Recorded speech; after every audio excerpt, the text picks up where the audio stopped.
Chiediamo al Ministero, in particolare appunto al Ministro Matteo Salvini, una collaborazione per instaurare un proficuo dialogo con Autostrade per appunto riuscire a trovare la soluzione a questo problema che si sta protraendo. La lettera firmata è pronta per essere inviata. Indirizzo Villa Patrizzi, Roma, sede del Ministero delle Infrastrutture e dei Trasporti.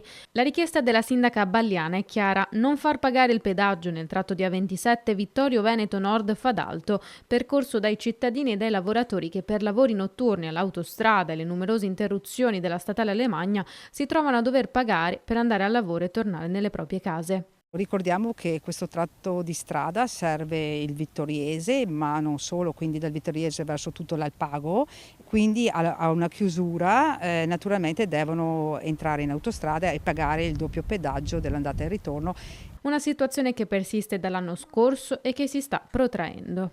La frequenza con cui viene chiusa l'Alemagna sta aumentando e soprattutto siamo preoccupati per l'inverno perché poi i fenomeni piovosi aumenteranno e quindi diciamo che i sensori che sono stati applicati da ANAS sul corpo franoso sono molto sensibili e quindi molto spesso aumenta la chiusura della strada.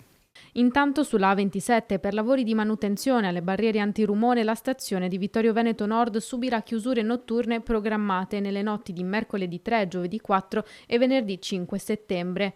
Una lettera, quella inviata dalla sindaca Balliana, che ha trovato il sostegno di ogni parte politica. Mi sono confrontata anche col parlamentare Gianangelo Boff e con il consigliere regionale Razzolini che sono intervenuti anche loro su questa questione e siamo tutti uniti per cercare una soluzione al di là appunto del colore politico. Mi attendo una risposta di buon senso.